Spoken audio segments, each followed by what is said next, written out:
դնել մեր դպրոցների տնօրենների առջև։ Շնորհակալ եմ, պարոն Արզումանյան, պետք է խնդրեմ ներկայացնեք տեղեկատվություն օդի որակի կառավարման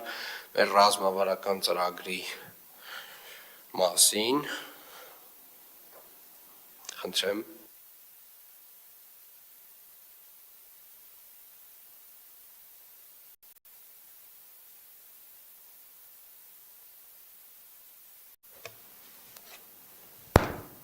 Հարգելի քաղաքապետ, հարգելի գործընկերներ,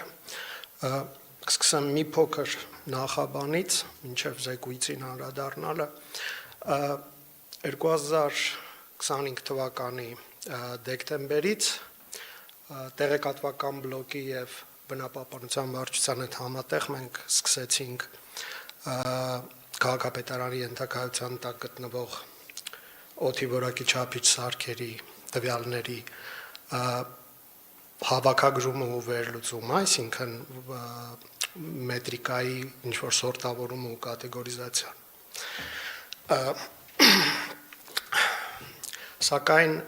հաշվի առնելով, որ քաղաքապետարանը 24 թվականից է փաստացիորեն սարքերը տեղադրել, մենք ունենք բավական մեծ տեղեկատվական բաց, այսինքն ռեալ ռետրոսպեկտիվ վերլուծություններ իրականացնելու համար։ Այդ պատճառով մենք լրացրեցինք մեր տեղեկատվության բացերը եվրոպական Կոպեռնիկուսի ու ERA 5 էկոհամակարգի տվյալներով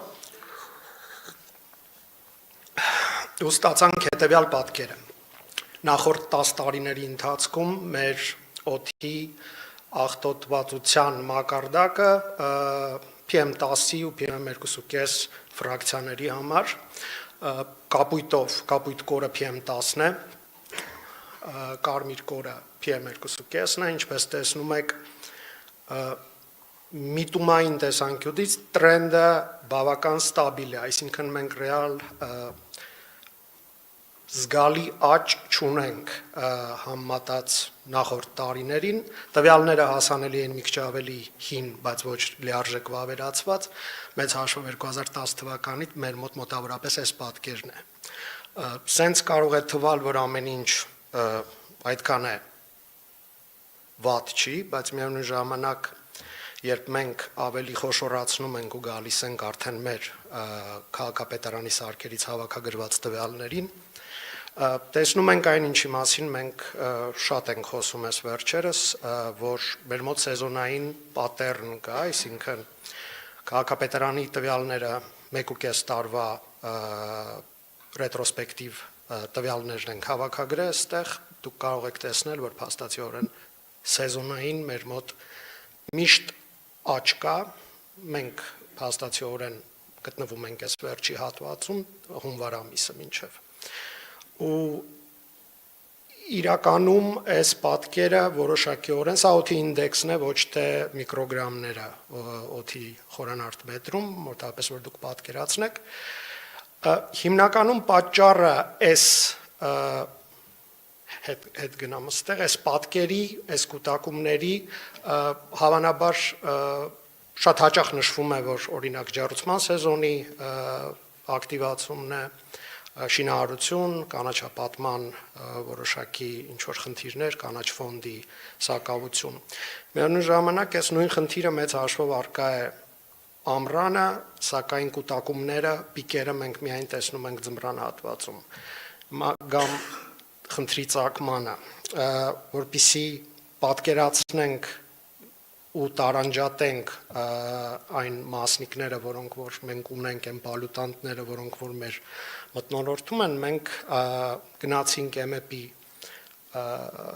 զեկույցի 2024 թվականի զեկույցի տվյալների մոդելավորված տվյալների հետևից ու փաստացիորեն մենք 2022 թվականի տվյալները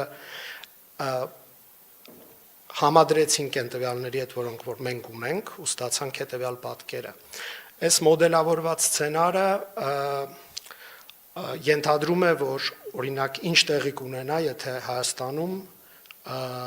արտանետումները կրճատվեն 15%-ով։ 15% կրճատման դեպքում բոլոր արտանետումների մասին է խոսք, այսինքն 2.5 միկրոն մասնիկների ուղղակի ու անուղղակի մասնիկների հետ ուղղակի ու անուղղակի կապված գազերի ու առաջնային մասնիկների մասին է խոսքը գնում։ Մենք կունենանք 395 նանոգրամ կրճատում, ինչը մի նանոգրամը 1000 նանոգրամը մի միկրոգրամ է, այսինքն բավական փոքր թիվ է, մի խորանարդ մետր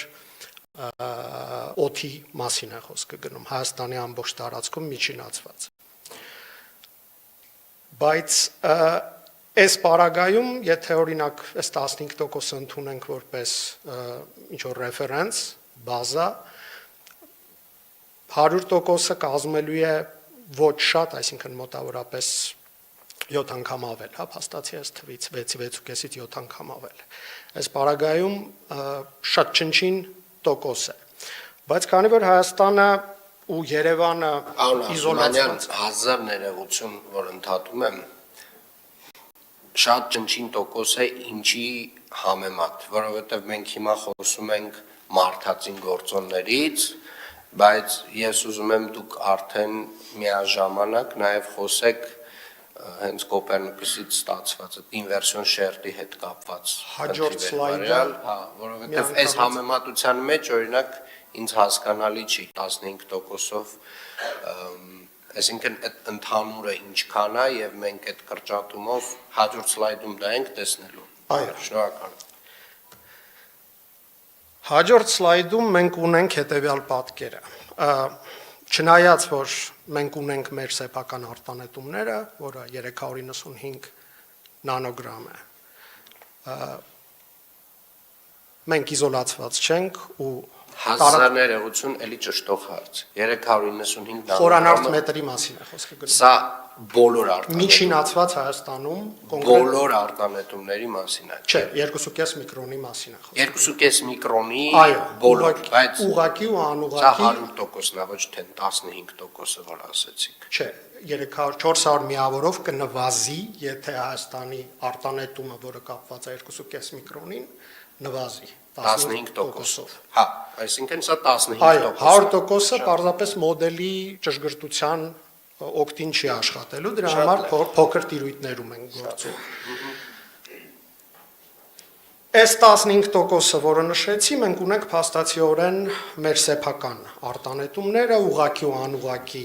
առաջնային երկրորդային մասնիկներ, գազերի արդյունքում, գազերի ֆոտոքիմիայի տրանսֆորմացիայի արդյունքում ձևավորված,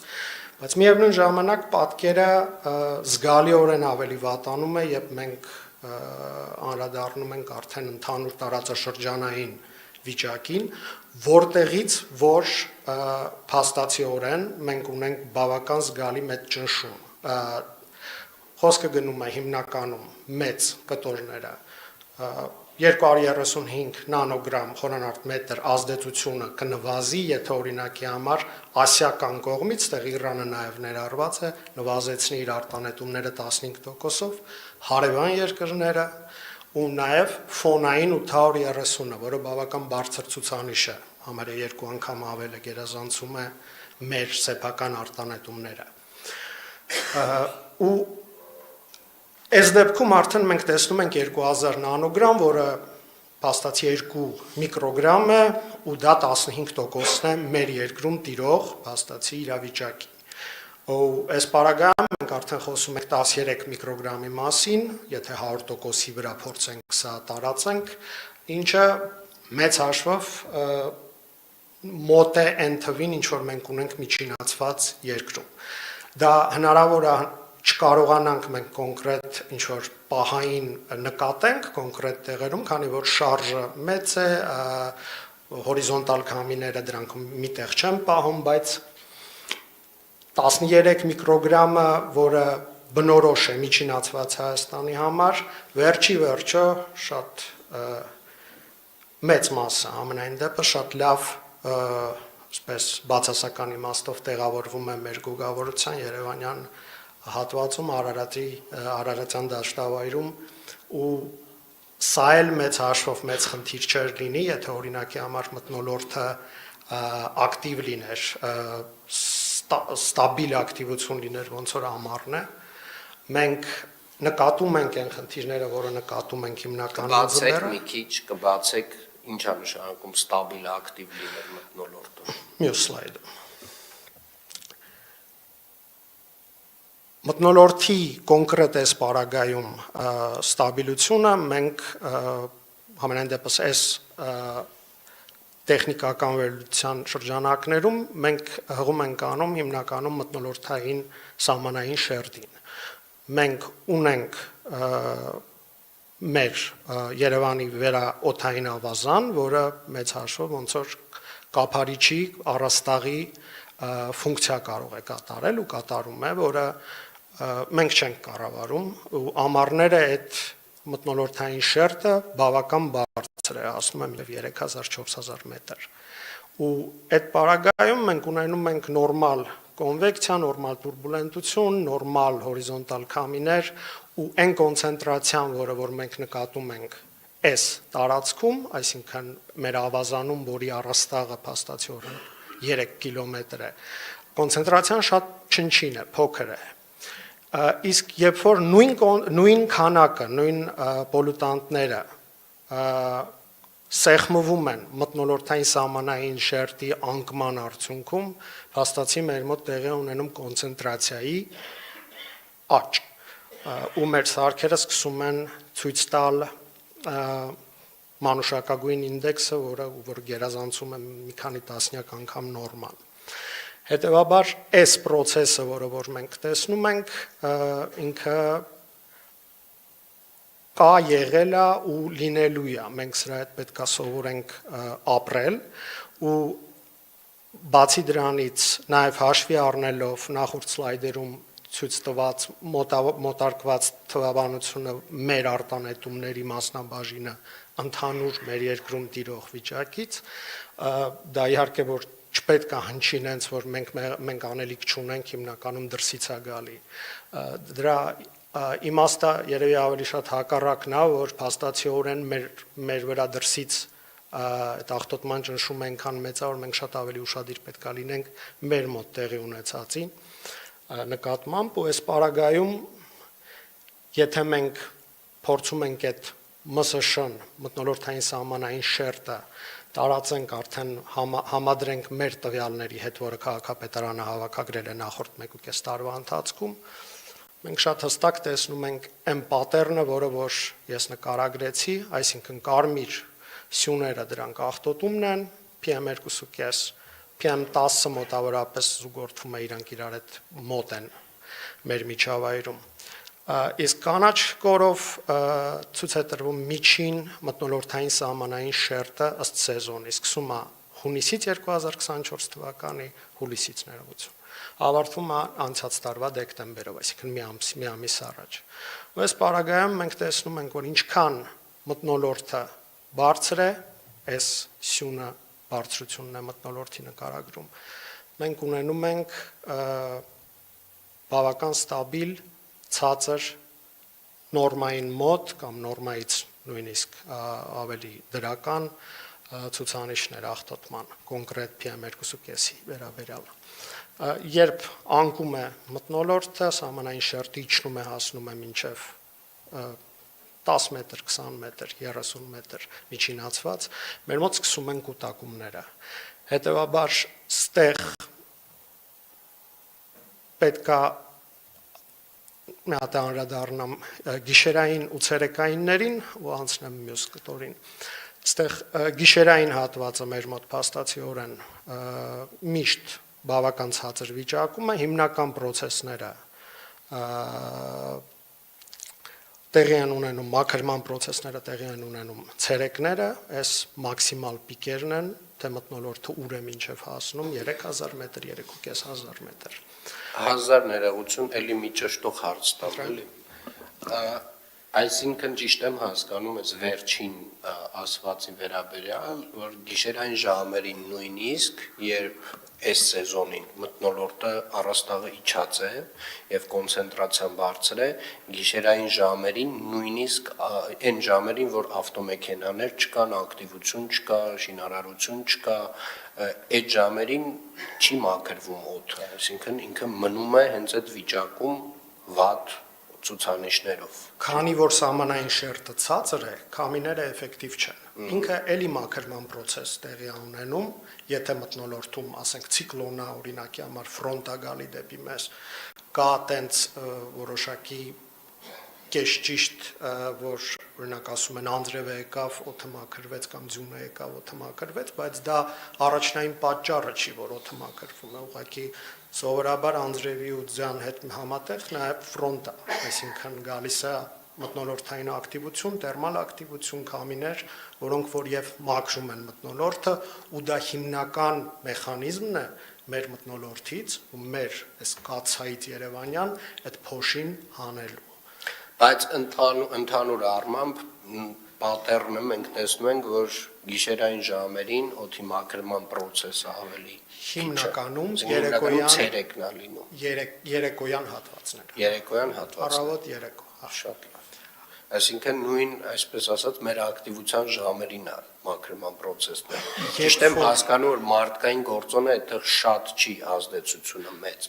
հենց մեր տեղական գործոնը։ Մեր տեղական գործոնը հիմնականում խնդիր է հանդիսանում պիկային օրերը, երբ որ մթնոլորտը իջել է, այսինքն մենք ունենք ինչ բերել է տարածաշրջանից ու ինչ մենք արտադրել ենք, ու փոխանակ դա փաստացիորեն դուրս մղվի քամիների կողմից, մեր մոտ սկսում է կուտակում։ Եթե այստեղ նայեք, այստեղ շատ պատկերավոր մի հատված կա 12-12-2024 Ձմռան ընթացքում մի պահ, ենթադրում եմ սա 1-2 օր է եղել, մթնոլորտը անոմալ սահմանային շերտը բարձրացրել է, որը անոմալ են առումով, որ բնորոշ չի ձմռանը նման երևույթ։ Ու միանգամից կորը, որը որ փաստացի կուտակման էր գնում, միտումը դեպի աճներ կոտրվել է։ Այսինքն մեզ 1-2 օրը, որը որ բացվում է այդ պատուհանը մթնոլորտային, բավարար է, որ կորը կոտրվի։ Խնդիրը նրանում է, որ դրանից հետո մենք շարունակել ենք արտանետել նույն կերպ, ինչպես ամառն էինք արտանետել։ Միայն մենք, թե նաև տարածաշրջանը։ Այս պարագայում, եթե բարդ հարց է, այդ վերլուծություն է պետք դրա համար անել, ամեն դեպքում մեր արտանետածը իր մասնաբաժինը ունի։ Շատ լավ։ Ու այս կտրվածքով, եթե մենք խոսում ենք մեխանիզմներից, որոնք որ կարող են մեղմացնել իրավիճակը, շատ է քննարկվում օրինակ կանաչ ֆոնդը, շատ է քննարկվում շինարարությունը, շինարարության վատ ազդեցությունը, շատ հաճախ բոլորդ նկատած կլինեք օրինակ սոցիալական ցանցերում հնարավոր է ինչ որ հրապարակում լինի ինդեքսը, որտեղ կրիտիկական է հրապարակում են ու սկսում են զուգորդվող տեքստ ներկայացնել, որ օրինակի համար կանաչապատումն է ավելի ինտենսիվ պետք է անել կամ շինարարությունն է կամ եւ այլն եւ այլն։ Այստեղ խնդիրը նրանում է, որ մի հիմնական պահ է բաց թողվում, երբ որ յուրաքանչյուր նման կայք ենք մտնում, որտեղ AQI-ն է, օդի որակի ինդեքսն է ներկայացվում, ես դեռ չեմ տեսել, որ Հայաստանում կամ Երևանում մասնավորապես բացի PM2.5-ից այլ պոլյուտանտ լինի հիմնական պատճառը։ PM10-ը իհարկե խնդիր է, բայց մեր հիմնական խնդիրը, որը որ բոլոր տեղերը արձանագրվում է ու գրանցվում է 2.5 միկրոնն է, ցավոք սրտի ծառերը ամենաէֆեկտիվ մեթոդը չեն այդ խնդիրները լուծելու։ Ճիշտ հասկացվեմ, ես չեմ ասում, որ կանաչապատումը օգտակար չի, կենսական է ու կարևոր է ու լուծում է խնդիրներ, որոնք պակաս կարևոր չեն։ Բայց կոնկրետ այս պարագայում, երբ որ խոսում ենք 2.5 միկրոնի մասին, հավանաբար պետք է ավելի ճիշտ խնդիրները հասցեագրել, որպեսզի ճիշտ լուծումներ ստանալ ու ակնկալիքները ամենակարևորը կառավարել։ Թե չէ զուտ մեղմացման տեսանկյունից չոր հաշվարկով մեզ կարող է մի կես միլիարդ ծառ պետք լինի, ասենք ուռենի Հայաստանում, որ այս կորերը կոտրեն։ Խոսքը գնում է PM2.5-ի մասին։ PM10-ի դեմ միանշանակ ծառերը ավելի էֆեկտիվ են ու իրանց ֆունկցիան կատարում են ու բազմաթիվ այլ խնդիրներ են լուծում, բայց կոնկրետ այն խնդիրը, որ այս պահին հանրության դաշտում քննարկվում է, շատ դեպքերում նաև շահարկումների թեմա է դառնում, դրանք շատ անուղղակի են կապված PM2.5 միկրոն մասնիկների հետ։ Առաջարկվող լուծումներից առաջնային ինչ որ ես կարամ հիմա բերեմ, որը որ դենց ավելի համապարփակ ներկայացվեմ, մեր խնդիրը այս պայդրությամբ փորձել տարանջատել այն տվյալները, որը որ մենք հավաքագրում ենք, այսինքն ֆրակցիաների բաժանել վերջի վերջո արտանետումները, մենք պետք է մոտավորապես սկսենք պատկերացնել ինչ տիպի արտանետումներ ու դրանց ծագումնաբանությունը, աղբյուրները, օրինակ խոսքը գնում է մոբիլ պարկից, մեքենաներից, խոսքը գնում է շինարարությունից, խոսքը գնում է նաև ջեռուցման սեզոնին կտրվածքով ինչ է տեղի ունենում, ինչպիսի փոփոխություններ են տեղի ունենում ու դրա համար որոշակի հավելյալ գործիքակազմ ու սենսորներ են պետք, տելեմետրիան պետք է ավելի դիվերսիֆիկացվի, որպեսզի հնարավոր լինի այդ տարանջատումը անել, ինչքան որ նակի համար ընդունված պրակտիկա է, որ 10% ամենակեղտոտ պարկը, փաստացի ամենամեծ գերարտանետողները դա ընդհանրապես ավտոպարկի 10%-ն է հիմնականում, քանի որ մեր մոտ կատալիտիկ չեզոքացուցիչների կուլտուրայի վերականգնման ջանքերը նոր են սկսել, այս պարագայում մենք ունենք այդ բացը, մենք չգիտենք կոնկրետ որ տիրույթից, որ սեգմենտից է գալի այդ արտանետումները։ Մեր տվյալները մենք պետք է նաև վերավավերացնենք երկրորդ կողմի, այս դեպքում մենք ընտրություն ենք կատարել ERA-ի ու CAMS-ի կամ Կոպեռնիկուսի տվյալների հետ համադրել ու փորձել հասկանալ տվյալների ճշգրտությունը, որովհետև ամեն դեպքում գրանուլարությունը մոդելների բավական մեծ են, իսկ Երևանը մի հարթության վրա չի գտնվում, այսինքն 400-500 մետրի տարբերություն կարա լինի Նորքի ու կենտրոնի միջև ու դա էլ է խնդիր, մենք պետք է այդ միջինացված թվերից պետք է դուրս գանք։ Նաև ասեցի փորձել փոխել հանրային դաշտում շեշտադրումը, վերջի վերջո մենք պետք է ամենայն դեպս գոնե այն հանրության մասին, որ իրոք խնդիր ուզում է հասկանա, օգնենք ու բացատրենք ու ինֆորմացիա տանք ու լինենք թափանցիկ, թե որտեղից է խնդիրը, խնդրի լուծումը, մեղմացման մեխանիզմները, կոնկրետ խնդրի դեպքում որոնք են, կոնկրետ փոշուտի տեսակի, ուղղակի ասել փոշի ընդհանուր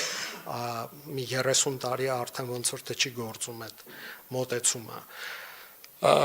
Նաև առաջարկվում է կարմիր օրերի որոշակի տենց մեխանիզմ նախազգուշացումների, քանի որ տեղեկատվական բլոկի գործընկերները արդեն ներդրել են պիլոտային փուլում աշխատում է կանխատեսման մոդուլը, որը որ տվյալները վերցնում է Կոպեռնիկուսից ու մեր սարքավորումներից, մեր չափիչ սարքերից, մենք արդեն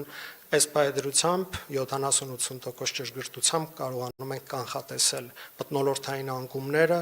ու աղտոտման աճը, այսինքն կուտակումների ու կոնցենտրացիայի աճը։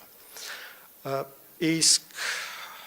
որպես արդեն ռադիկալ մեխանիզմներ, որոնք հնարավոր կլինի իրականացնել, երբ որ մենք ունենանք տվյալների լիարժեք հավաքագրված ու իրազեկված հասարակություն,